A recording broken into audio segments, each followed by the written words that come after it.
SMA Edu Global, the teacher and the staff of SMA Edu Global, the honorable judges, and dear participants. Assalamualaikum warahmatullahi wabarakatuh. Waalaikumsalam warahmatullahi wabarakatuh. On behalf of SMA Edu Global, my name is Rika Rahimah, and I'm pleased to welcome all of you here to this event, which is speech contest. And please bear in mind, we hope that all of the contestants can compete in a healthy manner. And now, without further ado, I'd like to ask permission to begin the event. Ladies and gentlemen, now we are going to listen to the opening speech delivered by our principal of SMA Edu Global Bandung. Ladies and gentlemen, please welcome Mrs. Elih Nur Cahyani, SSI MBA. Oke. Bismillahirrahmanirrahim. Assalamualaikum warahmatullahi wabarakatuh. Waalaikumsalam. Okay, good afternoon, everyone. Thank you. Thank you for the opportunity given to me to open this speech contest. Let's thank for Allah Subhanahu wa Taala who has given us His blessing and given us health so we can be here at the final evaluation of the English club. And let's deliver salawat salam to our Prophet Muhammad Sallallahu Alaihi Wasallam, who has brought us from the dark to the light. In this question, I would like to give my gratitude to Miss Rika, the English club's coach, who's in charge of this event for holding this agenda. I also would like to say thank you for the juries for attending to this event as well. Not to mention, I would like to say good luck for all participants. I hope that all participants can give their best performance and compete fair and square. You can make this contest or evaluation as a stepping stone, and get some experiences from it, so you can level up to a better version of you. And I hope that this contest goes well. That's all I can say.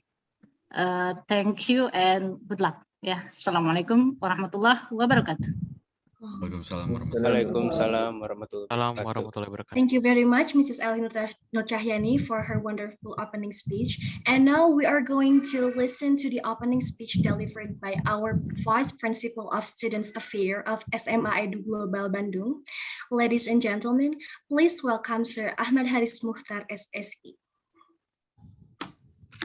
Bismillahirrahmanirrahim. Assalamualaikum warahmatullahi wabarakatuh. Waalaikumsalam warahmatullahi wabarakatuh. First of all, let me speak in bahasa because I am not ready for sentences, so I will speak in bahasa. Terima kasih Miss Rika sudah memberikan kesempatan kepada saya untuk memberikan speech atau memberikan sambutan. Sebenarnya Miss Elih aja cukup ya. Dan saya juga mohon maaf belum menyiapkan bahasa Inggris ya untuk memberikan sambutan pada hari ini. Intinya gunakan kesempatan hari ini untuk memberikan performa terbaik seperti yang saya tadi sampaikan. Karena sebenarnya saya berharap anggota klub English ini bisa memberikan performanya nanti di luar sana gitu ya. Tapi semoga nanti ada kesempatan gitu ya, karena untuk semester 1 ini kita sudah habis, jadi semoga ini menjadi awalan gitu ya untuk kita semua, terutama untuk para anggota di klub ini, supaya nanti bisa semakin percaya diri untuk tampil gitu ya, nggak malu-malu lagi gitu ya. Kalau saya emang jujur masih takut salah gitu ya ngomong bahasa Inggris gitu ya, bukan takut salah gimana, takut nggak bener aja padahal belum pernah dicoba ya. Jadi semoga semuanya berjalan dengan lancar hari ini dan semangat untuk memberikan penampilan terbaik kalian, dan semoga nanti yang juara pun juga bisa benar-benar adalah penampil yang terbaik. Terima kasih kepada para juri juga yang sudah mau hadir untuk menilai anak-anak di SMA Edu Global ini. Sekali lagi kami ucapkan terima kasih dan mohon kerjasamanya untuk setidaknya beberapa menit ke depan. Terima kasih dari saya. Bahasa Arabnya jadi main bahasa Arab saya, bukan bahasa Inggris. Ya. Terima kasih dan semangat selalu. Akan saya awasi ya. Saya ingin nonton juga ini speech dari kalian. Terima kasih. Assalamualaikum warahmatullahi wabarakatuh. Waalaikumsalam warahmatullahi wabarakatuh. Thank you very much, Sir Haris, for delivering the opening speech. And now, I would like to invite the honorable judges for today's speech contest, which are Mrs. Minerva Dania Utami and Mrs. Tira Rostiawadini. Have you opened your camera, Mrs. Judges? Okay. Before we begin our contest, now I'd like to read the resumes from the juries. Allow me to share my screen. We have 2 juries.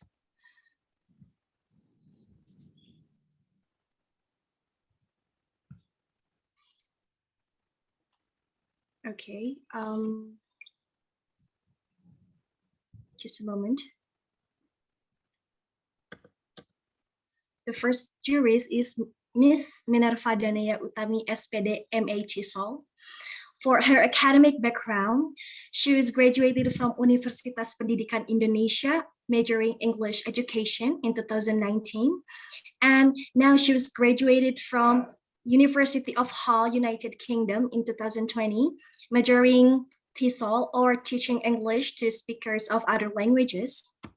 For her work experience, she was the moderator for Acolyte Universitas Pendidikan Indonesia 2017, the MC of ICS 2017, the participant of field trip to Kenan University, Japan, a pre-service student-teacher exchange in Southeast Asia batch 6 in the Philippines, English teacher S3 Melatih English course Indonesia, staff of Department of Communities of PPI United Kingdom, president of Indonesia Society PPI in Hull, United Kingdom, a voluntary teaching Merville House in Hull, United Kingdom, and now she is a junior curriculum developer at Atlas Belajar Bahasa, Indonesia.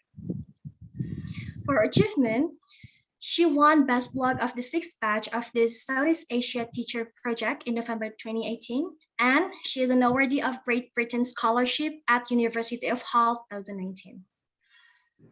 Okay, and now I'd like to move to the second jury. So she is Miss Tira Rostiawadini SPD. For her academic background, she was graduated from Universitas Pendidikan Indonesia, majoring in English language education, and now she is a master's student of English education in Universitas Pendidikan Indonesia. For her work experience, she was a roomkeeper for First Acolyte UPI, staff administration for the 10th International Conference on Applied Linguistics or CANAPLIN, a roomkeeper for ELTOP, roomkeeper for 11th CANAPLIN, roomkeeper for 12th International Conference of Applied Linguistics CANAPLIN, internship program SMA 1 Lembang, and TYL tutor, and now she's a language teacher, English language teacher at SMA and SMP Kuntum Cemerlang, Bandung.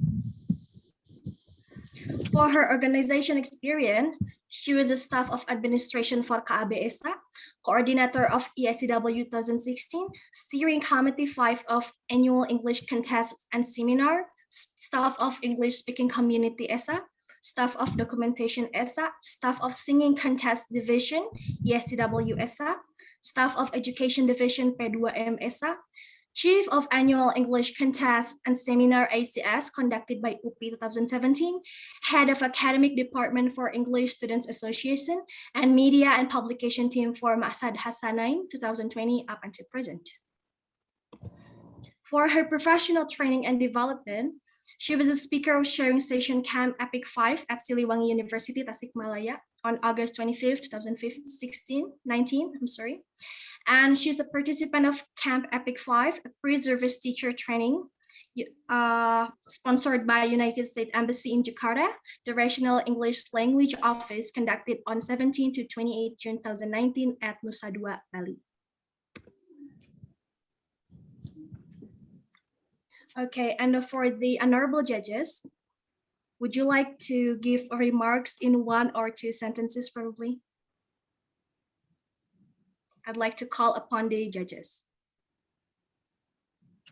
Hello everyone. Okay. Assalamualaikum warahmatullahi wabarakatuh. Waalaikumsalam. Thank you so much for the opportunity. I was nervous as well, like you guys, but I'm so happy. I'm so excited to see you. And thank you for Miss Rika for inviting me for the opportunity. As you guys know, my name is Minerva, but you can call me Ines. So good luck for everyone. Semangat. Thank you. Okay, you're very welcome. How about Miss Tira? Would you like to give an opening remark? Okay, hello guys. My name is Tira. I'm sorry I'm wearing mask because I'm out. And actually, thank you for giving this opportunity, Miss Rika, to watch many potential students of you. And I believe Miss Rika is a great supervisor and a coach for the students. So I'm happy and cannot wait to see your performance. Don't worry too much. Just enjoy and appreciate every moment that you have and you will experience today. And good luck. Thank you. Okay, thank you very much to the honorable judges who have given the opening remarks. And now it's already the time for us to watch the amazing performance of our students. But first, I'm going to read the rules to remind you the rules about this contest. First, the order of the performance will be based on the class order, starting from 10 Science A up until 11 Social class. And second, the participants will deliver their chosen topics within 5 minutes. And the timekeeper will let the participants know when the time is up. And the assessment of scoring are based on the 3 categories: the content, delivery, and language. And last, all participants are obligated to obey the rules. And now, without further ado, I would like to call upon Farzad Nafhan Gumilar from class 10 Science A to deliver her topic related to can AI replace teacher in the futures? Okay, Farzad, times is yours.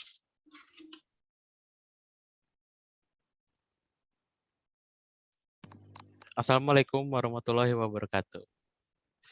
Waalaikumsalam. Hello, my name is Farzad. I'm from class Science A. Today, I will read a speech that I made myself about can AI replace teacher in the future? First, can AI replace teacher in the future? The answer is maybe yes, maybe no. It is still in debate because AI can be better at teaching than human and AI can be smarter than human. And as long as technology getting improved, every year there is possible way that AI can be more reliable than a human, because if AI can do work for you, why not?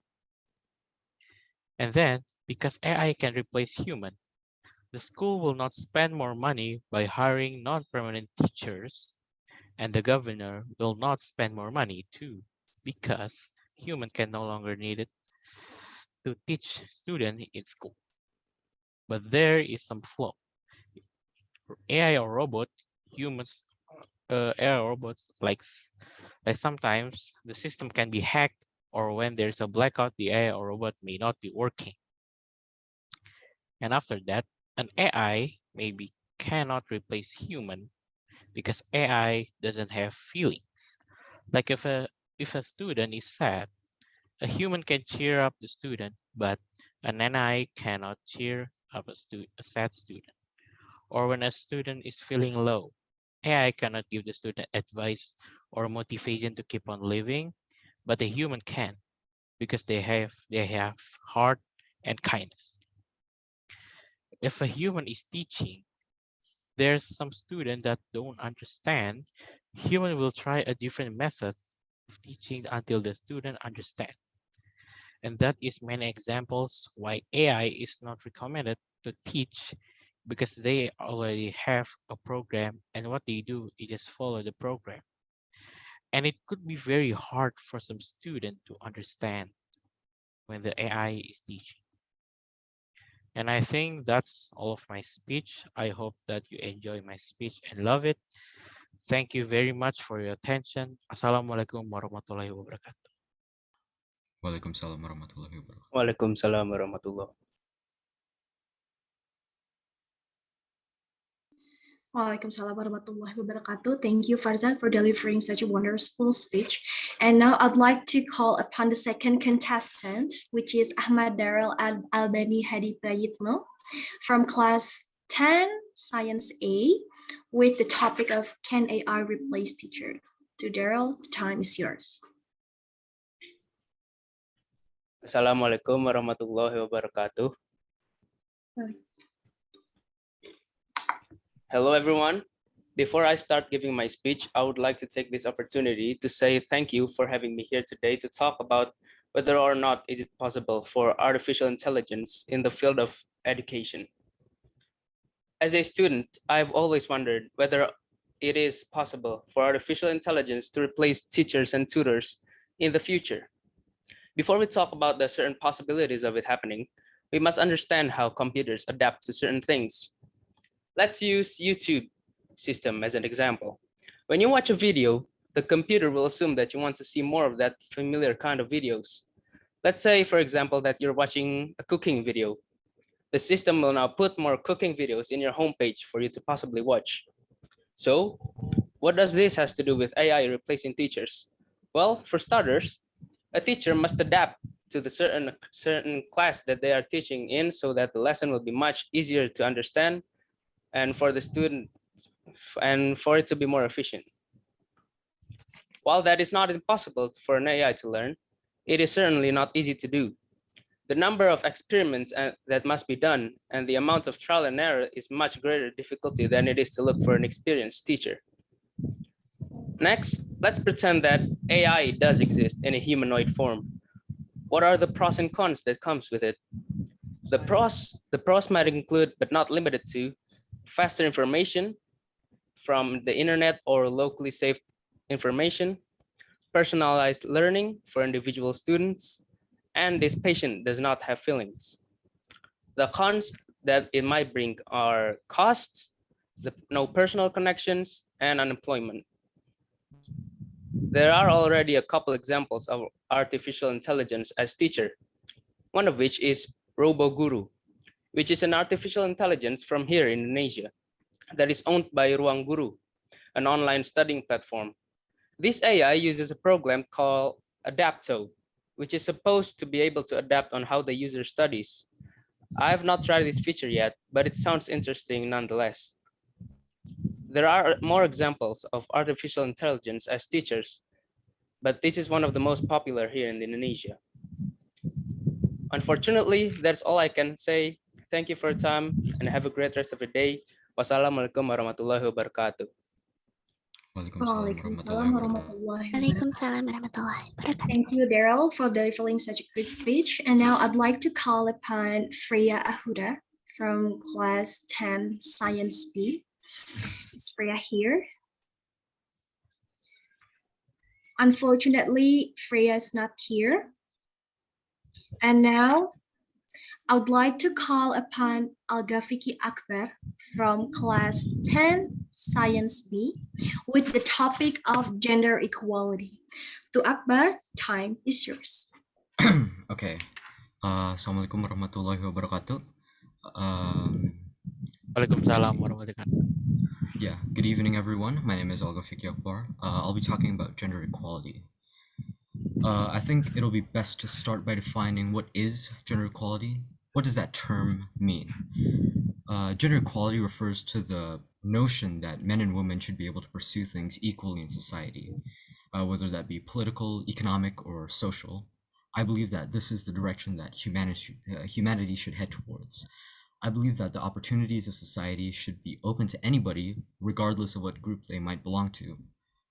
But why should this be the case? If we're talking about what works historically, men and women had different roles to play in society. Traditionally speaking, in most of the world, some form of a hierarchical structure, hierarchical order is in place in regards to gender. Whether that be a patriarchy or a matriarchy, there's bound to be some sort of power imbalance, a role given to these genders. I believe that this system may not be effective to bring people towards a fulfilling life in the modern world because it restricts them. I think that people should be able to choose their own life, or at least not be tied down by these norms, by these conventions, because if they're freer, they'll more accurately correspond with what suits them. An example of a social restriction in society, something that I hear a lot and something that really speaks to me, is the phrase, "men don't cry." That phrase and the general sentiment behind it, in my opinion, is quite harmful. To say that you shouldn't express your feelings, that you shouldn't be able to outwardly convey your emotion in order to appear strong or stoic is cause for distress, because stopping that expression leads to those emotions being pent up or suppressed. And I think everybody here can agree that that will never lead to anything good. That will lead to emotional damage. And if those expectations, if those conventions are disregarded, I think that we can avoid causing unnecessary emotional damage to men. There are material benefits as well to opening to gender equalities. I'm specifically talking about opening opportunities to groups that are marginalized. In today's society, in most parts of the world, usually women are is that marginalized community. Traditionally, women are serving in the household. Women are taking care of children, doing housework, cooking, and an expression of that role is that women aren't accepted in education. Recently, that has changed. Women are now established and present in education and subsequently in the workplace, and I think that's really good for the economy. So if we run it down logically, if there are more skilled workers in society, there's more potential for that society to become prosperous, because that labor is valuable, that skilled labor is valuable. There is evidence for that proposition as well. A study conducted by the European Institute for Gender Equality says that improving gender equality has strong positive impacts on GDP per capita that grow over time. This is caused by what I said earlier, the increase of labor market participation. To conclude, gender equality is more than a goal itself. It is a precondition for meeting the challenge of reducing poverty, promoting sustainable development, and building good governance. That was said beautifully by the Nobel Peace Prize winner Kofi Annan. And for myself, I think that gender equality brings wellness to this world. I'd like to see more of it. I'd like to see a more equal, more fair humanity in the future. And that is all from me. Thank you very much for your attention. Wassalamualaikum warahmatullahi wabarakatuh. Waalaikumsalam warahmatullahi Waalaikumsalam. wabarakatuh. Thank you very much, Akbar, for delivering your speech. And now I'd like to remind to dear all participants, if you are not performing, please mute your microphone. All right. And now I'd like to call upon Ali Hadian Darmawan from Science B, 10 Science B, with the topic of can AI replace teacher in the future? To Ali, time is yours.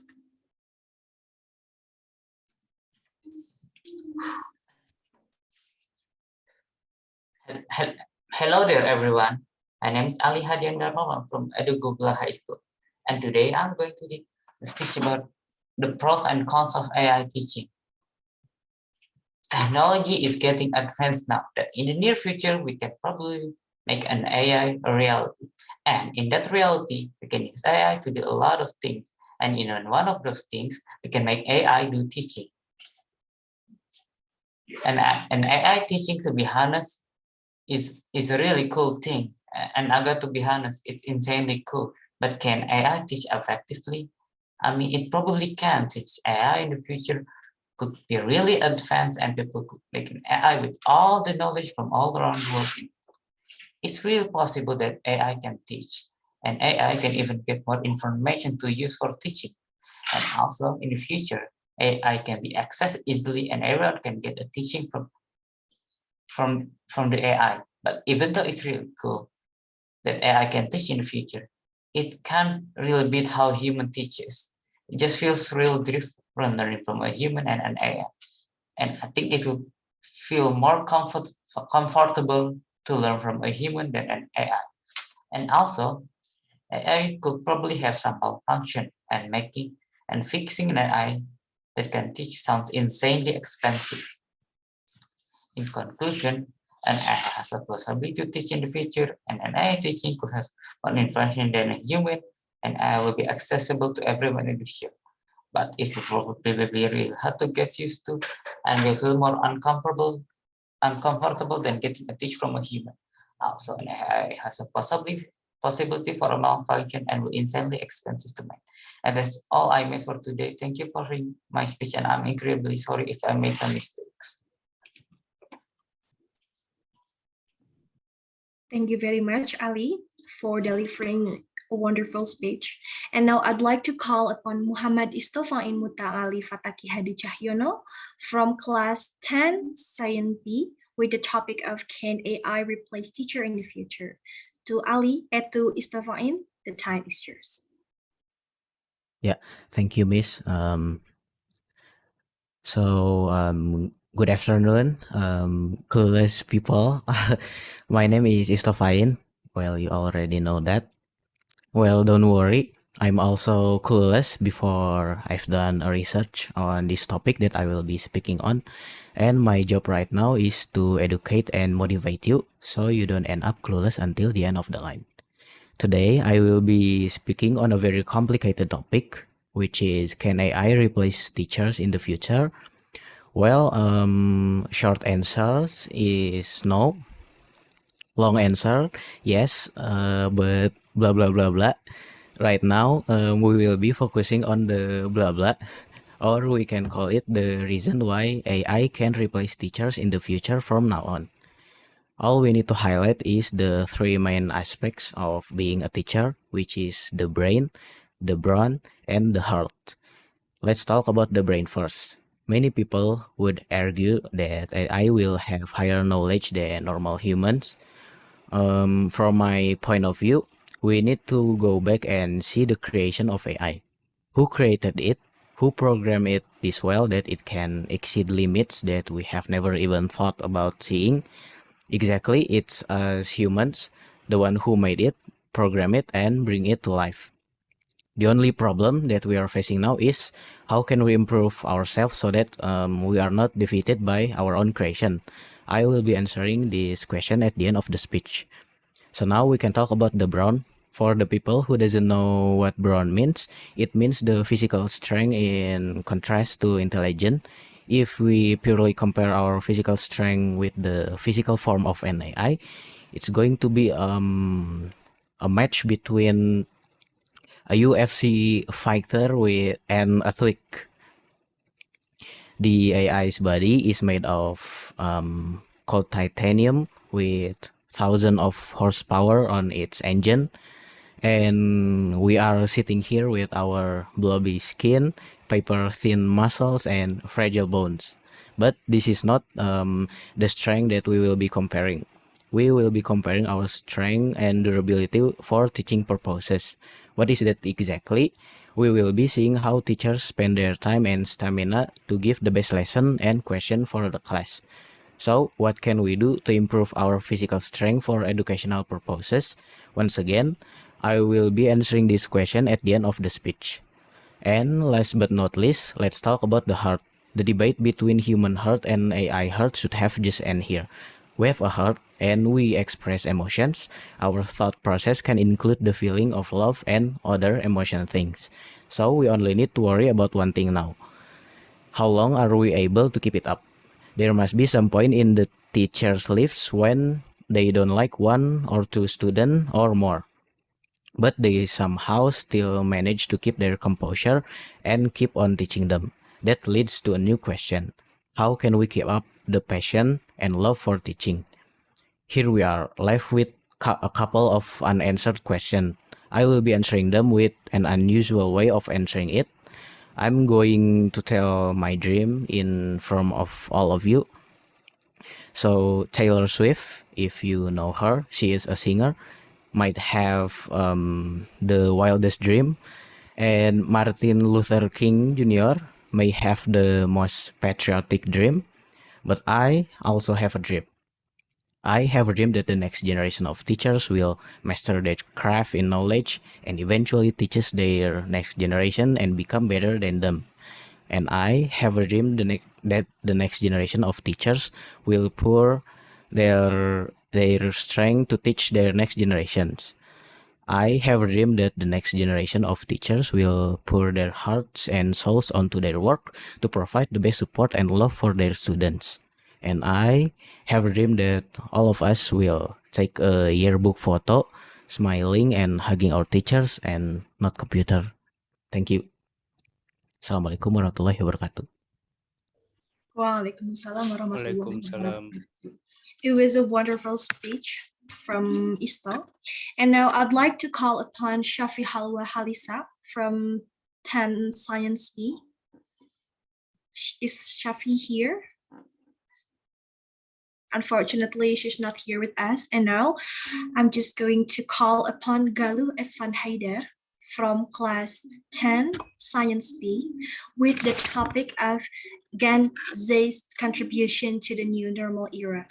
To Galuh, the time is yours. Thank you, Miss. First of all, Assalamualaikum warahmatullahi wabarakatuh.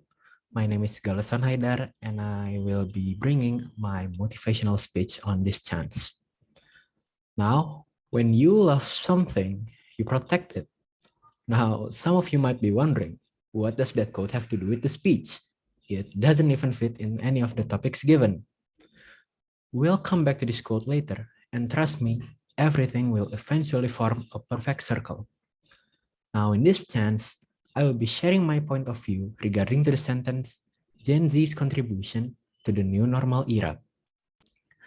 As long as the world has not found a cure for COVID-19, we may have to adjust to a new normal, meaning a new way of living and going about our lives, work, and interactions with other people, mainly to decrease the risk of getting the disease we are currently worrying about.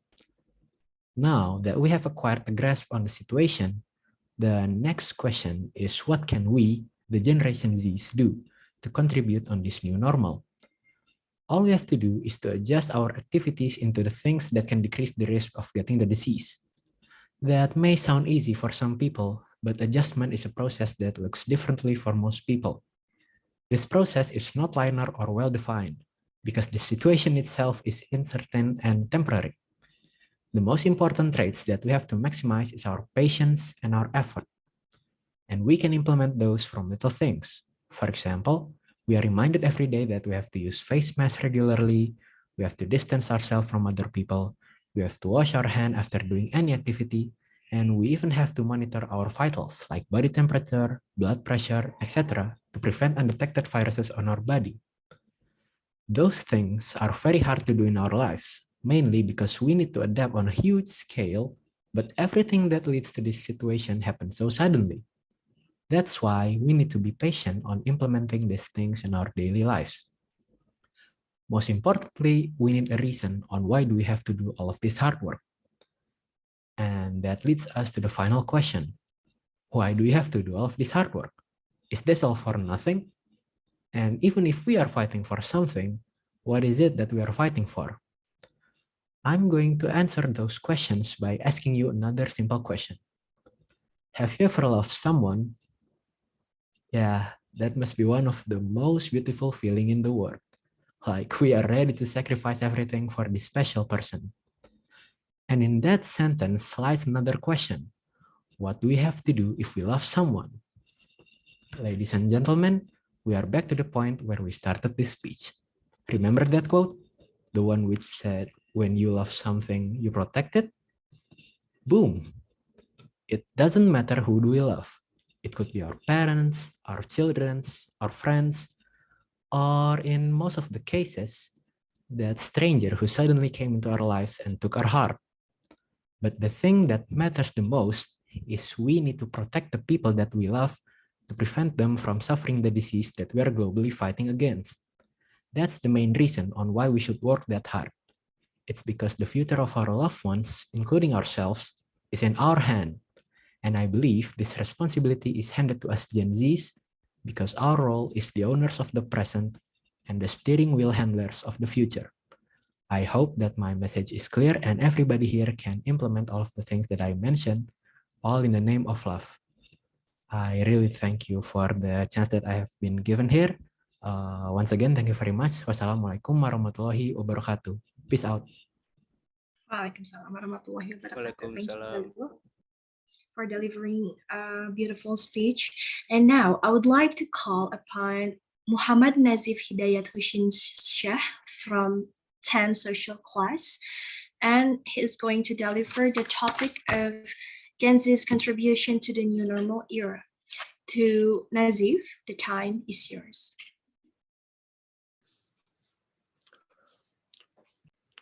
Okay, thank you, Miss. Assalamualaikum warahmatullahi wabarakatuh. Hello, everyone.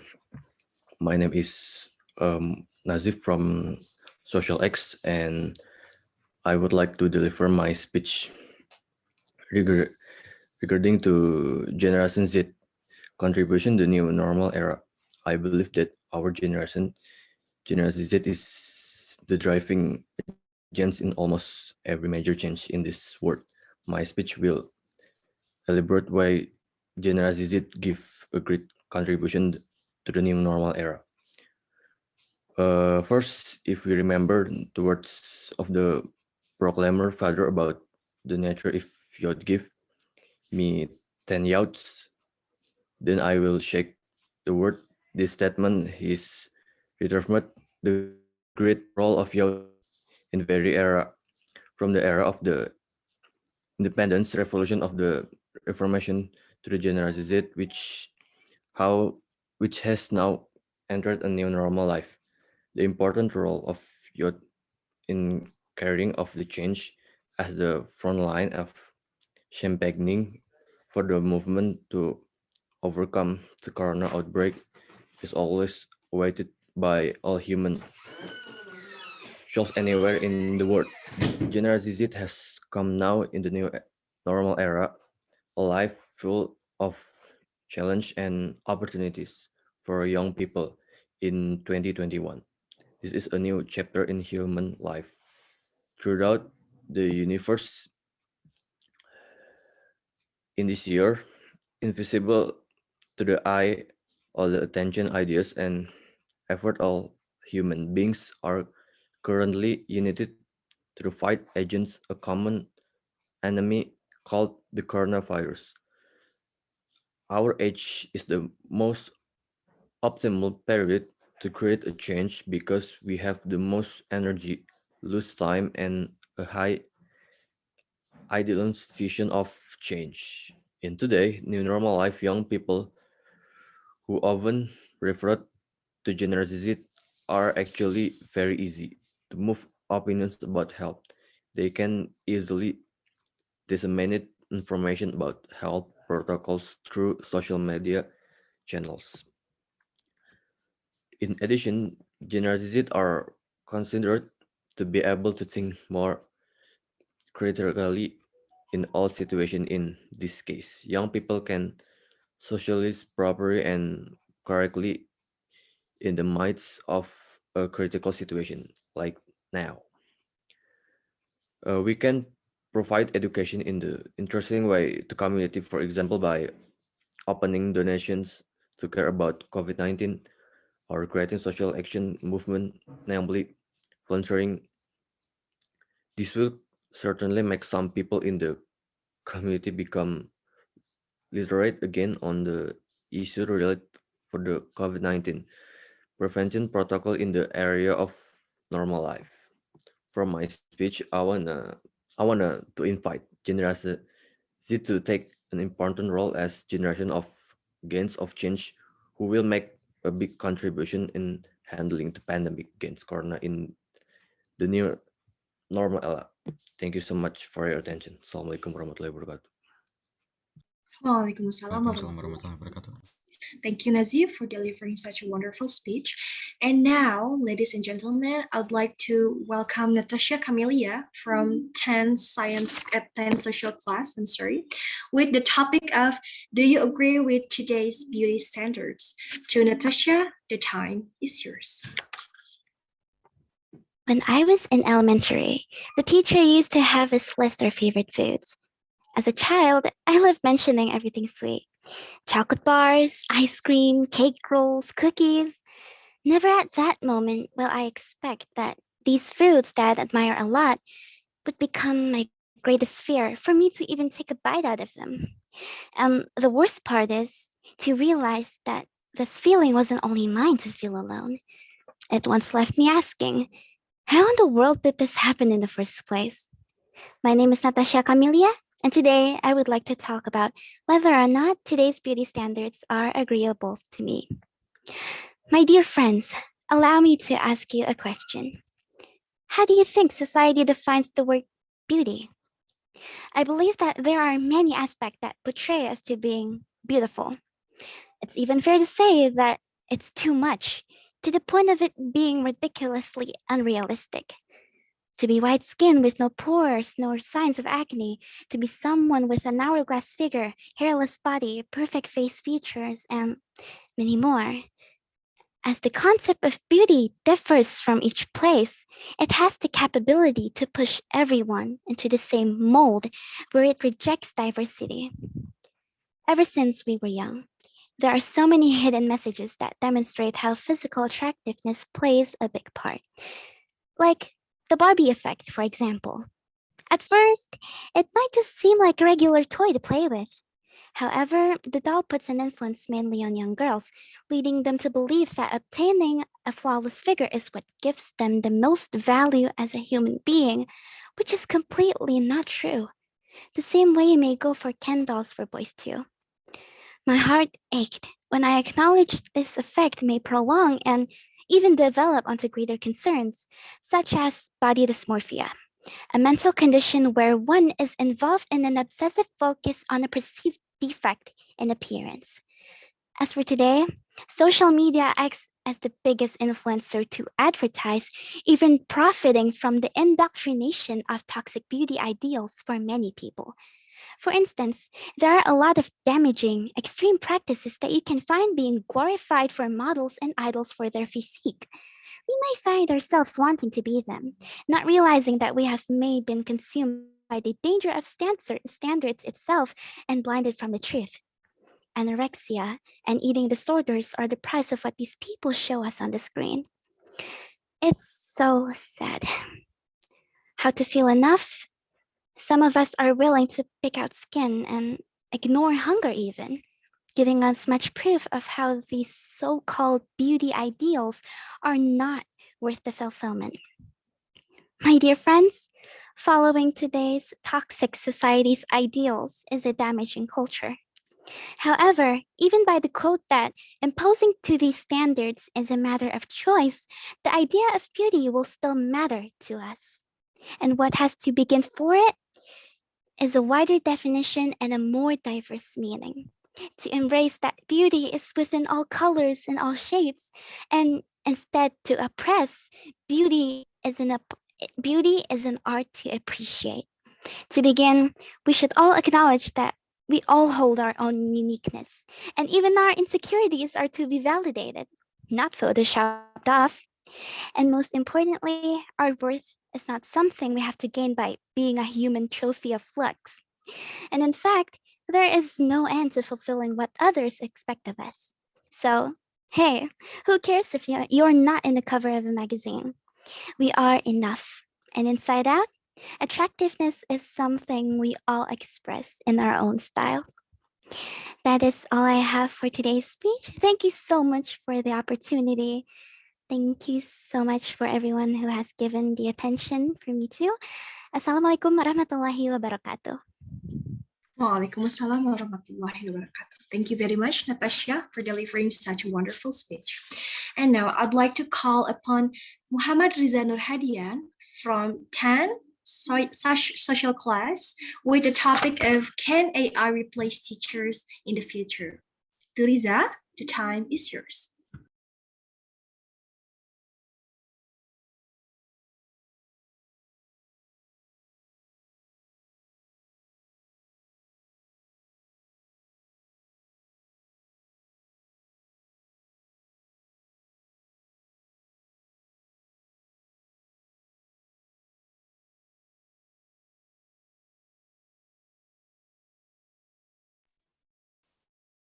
Is Riza's here? Well, I think Riza's not here. If that is so, and now I'd like to call upon Muiz Rido Prabowo from social class with the topic of can AI replace teacher in the future? To Muiz, the time is yours. Okay. Hi there, everyone. I would like to introduce myself. My name is Moise from Social X. Today I will tell you, can AI replace teachers in the future? Well, the answer is 50% yes and maybe 50% no. All the teachers in this world are facing difficulties because of COVID-19. But there's a possible chance that AI can replace teachers, so teachers can stay and watch the AI do the job.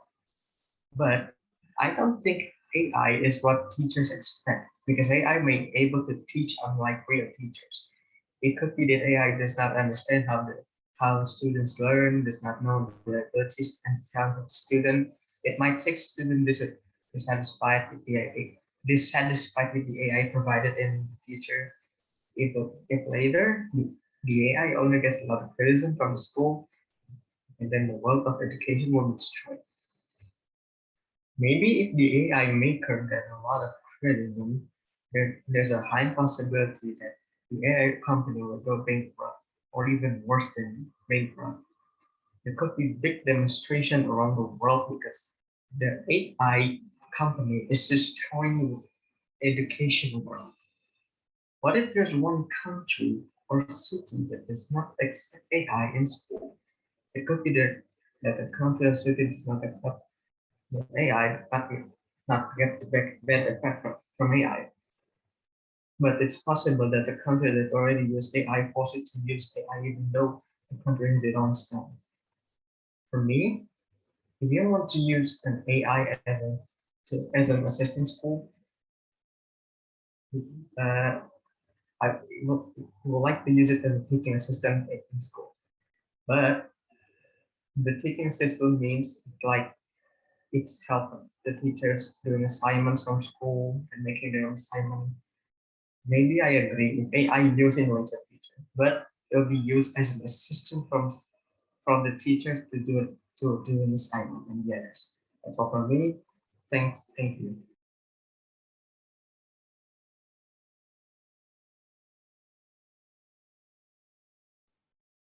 Thank you very much, Moise, for delivering such a wonderful speech.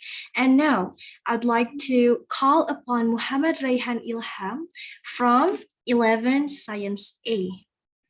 To Raihan, the time is yours. Yes.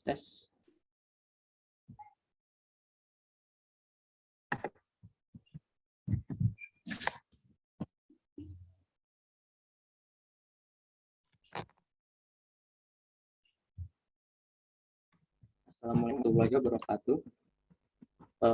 Good evening to my teachers, my friends. My name is Muhammad Raihan Ilham. I'm from 11 Science A. First of all, I would like to give thanks to Allah subhanahu wa ta'ala for his blessing so that we can be here together and I can deliver my motivational speech in front of you all. Now, I'm going to speak about gender equality. Gender equality is equal right and opportunity between women and men. Yes, everyone, both women and men. Gender equality is one of human rights. The opportunity to live honorably, freedom from fear, and freedom to make a choice. One general example can choose is the gender inequality in the global workforce. there is discrimination in the recruitment and promotion of employees on the basis of gender, which make it a little bit difficult for women to get a job. Generally, they get a job that is lower status than men. Gender equality is not only important in terms of morality, justice, but also very important in terms of economic. The gender inequality does affect not only those of women, but also men's. For example, men are called unmanly if they do the household chores, and I totally disagree. I think everyone is free to make their own choice. With gender equality, women can participate in politics and other that used to be for men only, and men can take part in anything that used to be only for women. I really think that gender equality is important because it may help business. Why? When women receive the same education and job opportunities as men, they can improve any organization they join, so that it's also good for their economy. For now, gender equality is already exists in several places, but it wasn't easy to reach gender equality because there were some people who don't understand this. Thus, we should preserve it for future generation and to protect them from inequality gender. Start gender equality in your own family. Like every family member, especially brother and sister, has the same task. Thank you for your attention and an opportunity that's given to me. Wassalamualaikum warahmatullahi wabarakatuh. Waalaikumsalam warahmatullahi wabarakatuh. Thank you, Raihan, for delivering such a wonderful speech. And now, since Robiatul Adawiyah is not present, and now I would like to call upon Abdurrahman Rauf Budiman from 11 Science A to deliver his topic related to Gen Z's contribution to the new normal era. To Rauf, the time is yours.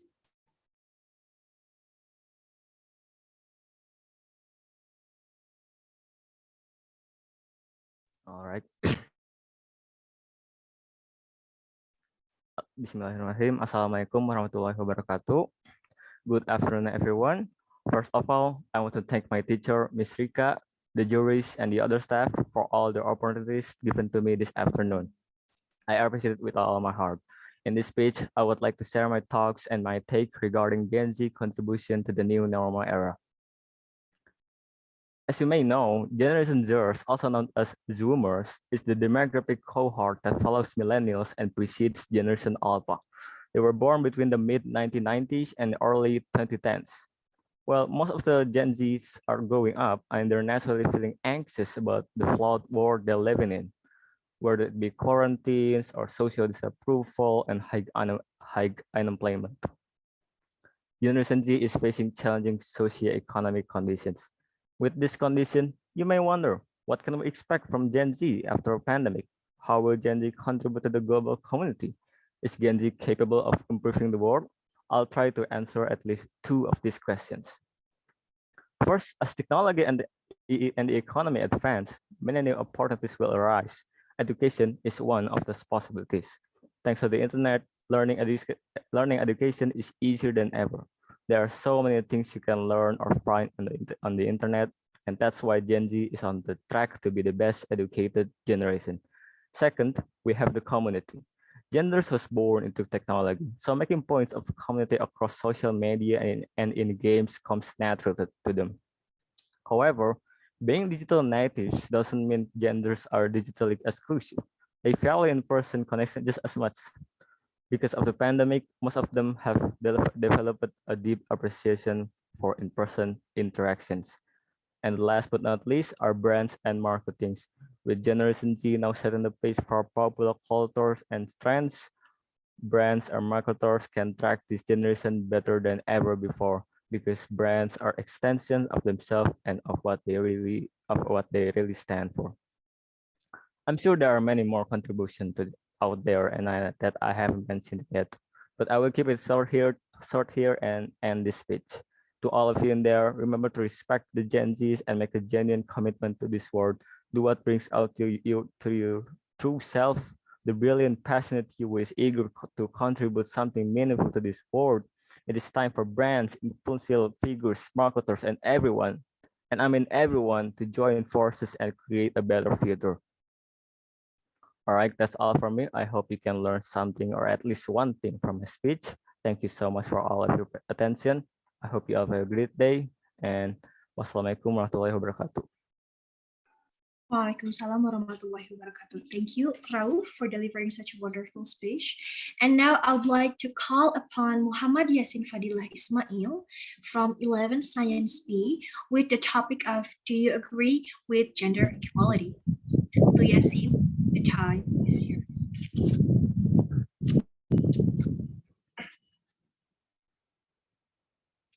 Assalamualaikum warahmatullahi wabarakatuh.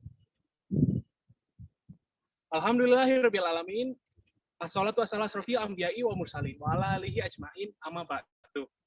Ladies and gentlemen, honorable guests, teachers, judges, and friends, it is an honor to meet all of you here for this special occasion. I'm Yasin from 11 Science B, and today I would like to talk a bit about gender equality, something that has been an issue for some time. Do I agree with gender equality? Yes, I wholeheartedly agree with gender equality. Why? Because I believe that Allah sees us equally as a human. So why don't we see ourselves equally? But of course, there is hurdles, obstacle along the way to gender equality, and that's what I want to talk about today. Men and women were created equally as partners in lives. One cannot live without the other's parts, and that is a fact. All humanity, indeed, we created you from a male and a female and made you into people and tribes so that you may get to know one another. Surely the noblest of you in the sight of Allah is the most righteous among you. Allah is really all-knowing, all-aware. Al-Hujarat verse 13. It is clear from this verse that Allah created human, male and female, equally. There is no superiority among each other. That everyone is on the same equal footing. But then why, in this day and age, does that gender inequality still persist in society? Ladies and gentlemen, it's all came from the old societal thinking of patriarchy, where men hold authority over women in every aspect of lives, where women must adhere to their traditional roles as housewife, taking care of children and cleaning house, making foods, and etc. It is all very outdated and antiquated thinking. Women can do everything they want, and that kind of thinking can be very much dangerous. Domestic abuse can be called as disciplinary action towards bad behaving wife. Sexual assault can be blamed on the woman because the woman were wearing revealing clothes, and etc. I don't think I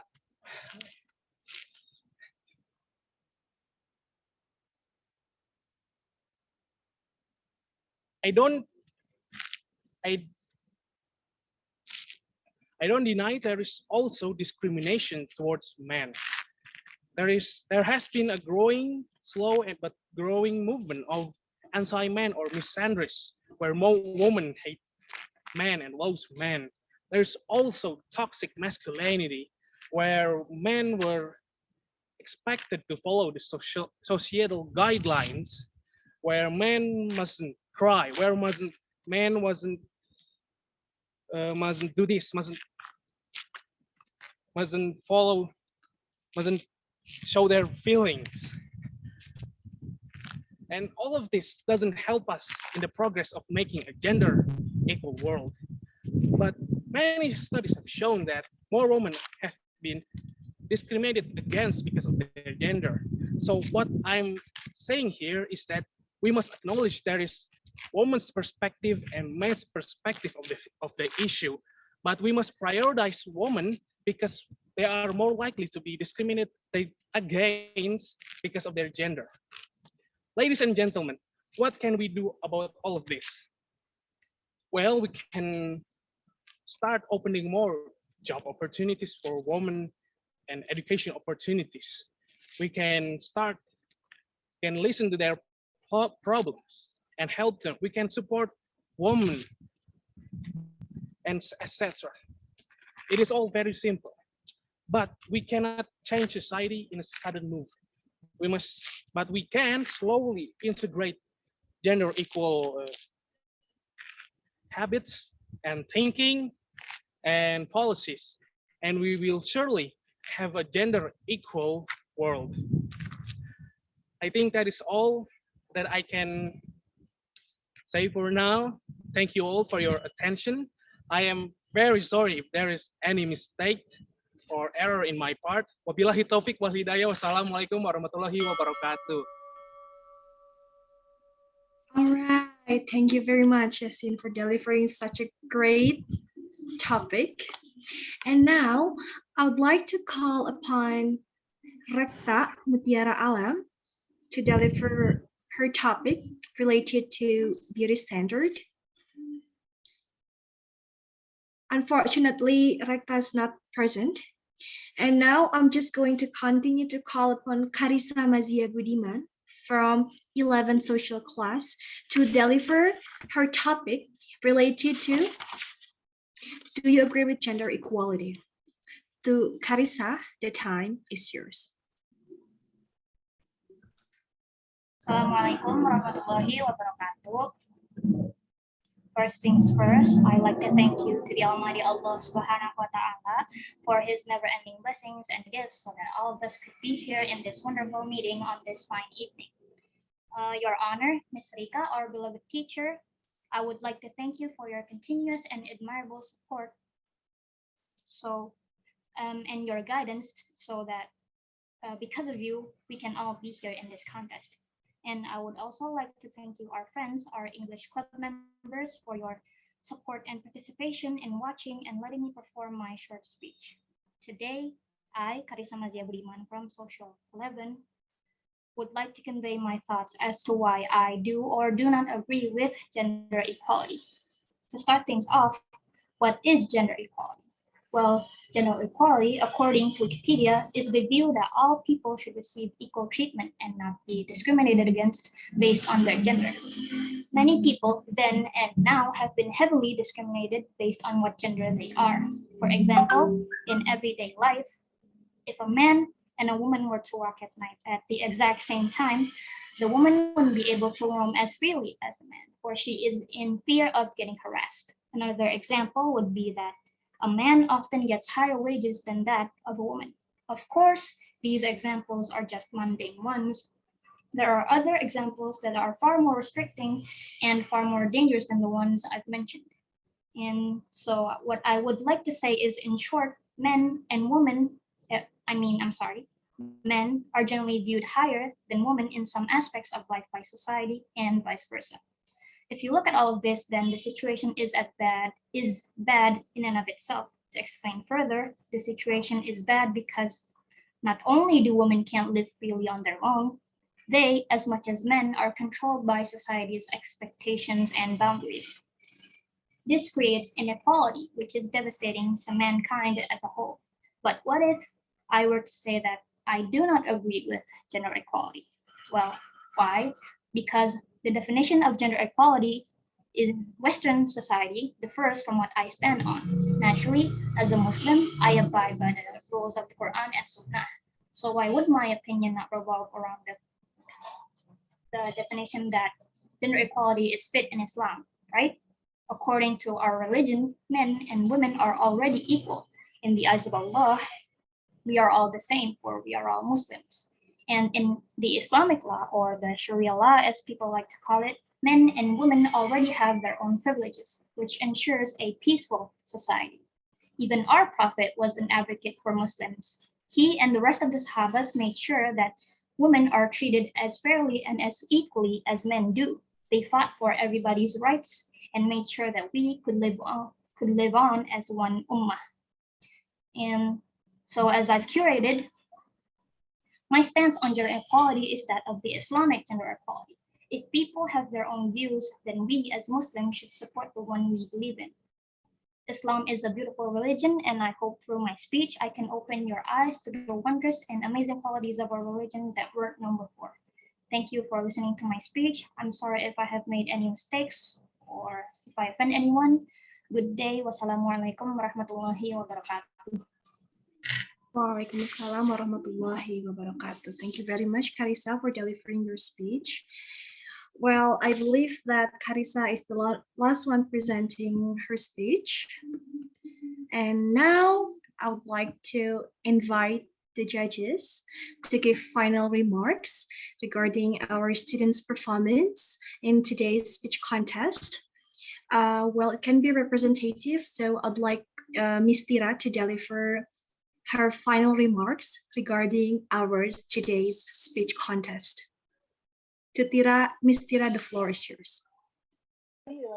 Okay, thank you very much for the time, Ms. Rika. And let's give applause for everyone.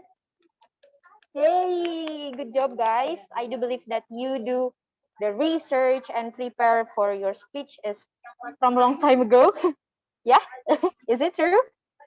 And I have some notes in here. The first one, if you are delivering a speech, please be more firm and then be more persuasive that you have to persuade everyone that who listens to your speech that to believe to your topic.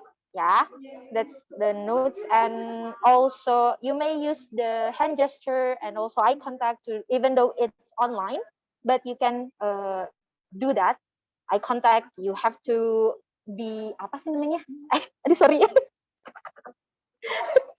Ya pokoknya ini ya eye contact-nya and then also the gesture, the expression, then that showing that you are apa tuh namanya? That you are ready to deliver your topic. Gitu sih. So good job everyone. Nice. It's really nice to listen to your speech. Thank you. Okay, thank you very much, Ms. Tira, for giving insightful advices to all our dear participants. And now, ladies and gentlemen, now we have had a productive and inspiring time together. And so this event about to come to the very end. But before we ended up our meeting today, we're going to have a photo session. So to Kang Putra or probably Sir Ihsan, please prepare for the photo session.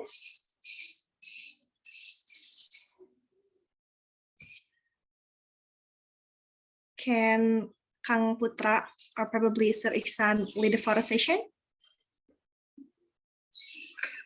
Our dear participants, please turn on your cameras.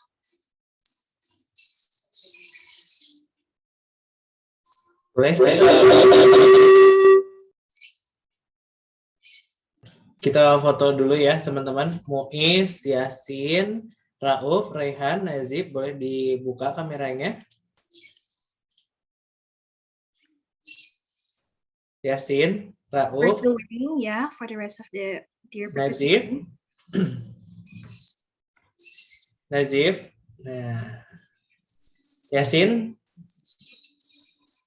Yasin, Yasin had his time outside sebentar, with the wind.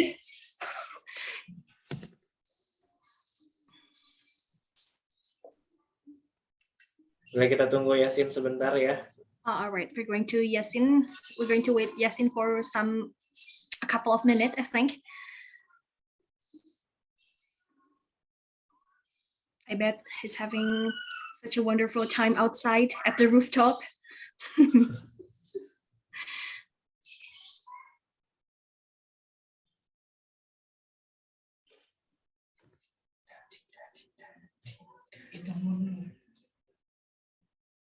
Yasin sudah siap? Well, I think Sir Ihsan, you may just start without him. At least he has the name here, written here on the Zoom. Oke, kalau gitu yang sudah open cam boleh berpose, kita foto bersama teman-teman. Okay. Do not show your jidat, guys. Show your whole face. Oke, 1, 2, 3, tahan. Bentar. Sekali lagi. 1, 2, 3, tahan. Oke, sudah cukup. Okay, thank you, Sarisan sudah memfasilitasi kami. Alright, now, ladies and gentlemen, now we have had a productive and inspiring time together, and now this event is going to be end real soon. So thank you to our principal, Miss Ellie Nurcahyani, our vice principal, Sir Haris, our teacher and staff of SMA Edu Global School, the honorable judges, and dear participants for making this event happen. And I'd like to give an information about the results of the speech contest. It is going to be announced in 3 days after the contest through the WhatsApp group. So that's it. I think it's come to an end. So thank you so much for participating this event. Hoping to see you again real soon. And thank you for the honorable judges. Thank you so much. Wassalamualaikum warahmatullahi wabarakatuh. Waalaikumsalam. Waalaikumsalam warahmatullahi wabarakatuh. Waalaikumsalam warahmatullahi wabarakatuh. Thank you, Mi.